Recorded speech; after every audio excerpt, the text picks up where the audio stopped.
This is Gary Owen speaking off stage where I can't hear me. You are watching Come Where the Flavor Is. Thank you. Secret sign number 42.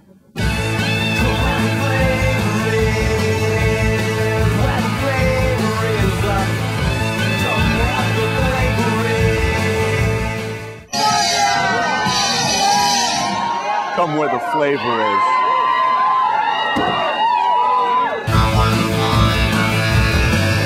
What are we going to look forward to seeing from y'all dudes today? Probably a fist fight. You guys going to get some fights? Is there more violence now, and is it better? The punk rock seems a little tamer. It's way tamer as far as like the kids go, but we're still totally fucked up. So you guys believe that a good dose of violence is part of the whole game? Absolutely, it's a family issue. It's a family issue, you know? It's like coffee in the morning, dude. The notorious Nick Oliveri, rock legend. For those of you who've been hiding under a rock, Mr. Nick Oliveri, aside from being the leader and mastermind of Mondo Generator, and what was the previous album? Cocaine Rodeo. It was an all-time classic. If you're into pointless violence and weird sex and you're unattractive, you count. But also, bass player for Queens of the Stone Age. Huge rock band. So, Nick, how do you do it? How do you juggle all these projects? How do you keep all this stuff going at once? Is it tweak? Yeah, I tweak a lot. We're in Los Angeles at the King, and we're with the Lucha Locos, and they do look fine, believe you me. Tell us about yourself. What handle do you go by? I go by the Lover, Arlequina, Arlequina, and La Chupacabra. What's your signature move? I usually like the Fatal Clam Bump. That's when I knock this girl over, and I spread her legs open, and I take her clam and I bump it with mine until she dies. I wouldn't want to be on the other end of that. What do you lay on when it's time to end the match? Carnivore? I'm a very big meat eater. Okay. So I would love to eat her right here. I couldn't blame I you. spent a lot of meat there. Those are some money. Those are some millionaire makers. Uh-huh. Lucha Locas! Yeah. You in the fire! Get out of there!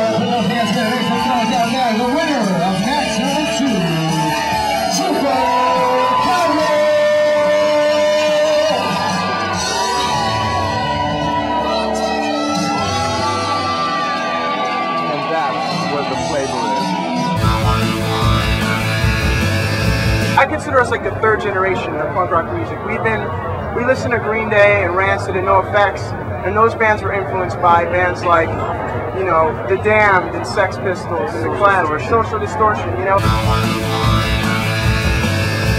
I used to listen to a radio station that was broadcast for the American GIs that were stationed in Germany. And I used to hear this show, it was on at midnight, Wolfman Jack was the DJ. And he would play lots of old Seeds and Shadows of Night stuff. And I'd have this transistor radio under the pillow, you know, listening to this stuff. But now everything's being re-released on CD and kids are discovering it all and bands are kind of rehashing it. It's good, it's healthy. Nitro Records. Of course, don't forget about your boy Dexter Holland. I know he's a huge fan. Where is he? I've just met him. He just gave me a beer and a burger. God bless him, yeah. They were the only label that would give the Damned a deal. Well, Dexter's been doing that for years and years, throwing out money to people that deserve it. Yeah. Damn, your favorite charity. You've barely scratched the surface of what you are. We could do a documentary here and be here all night. But then as my pills started to kick in, it would get worse and worse. Hey, this is Dexter from The Offspring. You're watching Come Where the Flavor Is. Homosexuality is not dead in rock music. San Francisco's finest by way of Pittsburgh. Spike, in case you didn't know, in case you've been hiding under a rock for a while, is the lead singer from Me First and the Gimme Gimmes, the finest punk rock cover band in history, with such notable luminaries in it as Fat Mike from No Effect, Action Jackson from the Foo Fighters. You got Joey from Lagwagon. Who else is up in there? Davis is also from Lagwagon. Dave from Lagwagon. It's a bunch of ruling dudes from up north, but Spike Slauson steals the show by doing classic cover songs. How did that come about, Spike? Covers, you can decide to form a band one night and then play out the next night. You know what I'm saying? It's rock and roll that's immediate and for the people. That's right. I like the grid on that second one. I can't. Oh, you just did it. Nash Cato from Urge Overkill. You guys have always made appearances in Hollywood movies. A couple that I saw, Kingpin. Why don't you guys do the national anthem in Kingpin? Isn't that you? Guilty. See, I even saw you at the end of Wayne's World, getting out of a limousine. True? No, the Mirthmobile. The Mirthmobile. Yeah. With a couple of LA bar slags, Guilty. Classic cover of Neil Diamond's Girl, You'll Be a Woman Soon. I'm sure you've been badgered to death about that one, but come on. Yeah. Is that the best piece of music in film of all time? Watching them dance around, just singing it, lip syncing to each other. That's Uma Thurman. Did you get to sleep with her, Nash? Tell me the truth. Yeah, Uma, that's the one that got away. Urge Overkill. Eddie couldn't be here tonight. He got bit by a Komodo dragon, but he sends his love and wishes and happy times to come where the flavor is. Blag the Ripper, rock legend. Come to where the flavor is.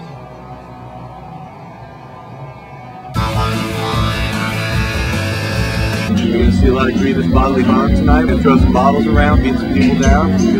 They're not customers. Come Where the Flavor Is brings you an exclusive from the Dwarves recording session. He who cannot be named, a legend in the rock business, destroying that guitar. It's been chaos, madness, insanity. Stop playing so retarded. A true legend, ladies and gentlemen. This big and counting. The Dwarves must die. Man of madness and insanity. He who cannot be named. Let's say that.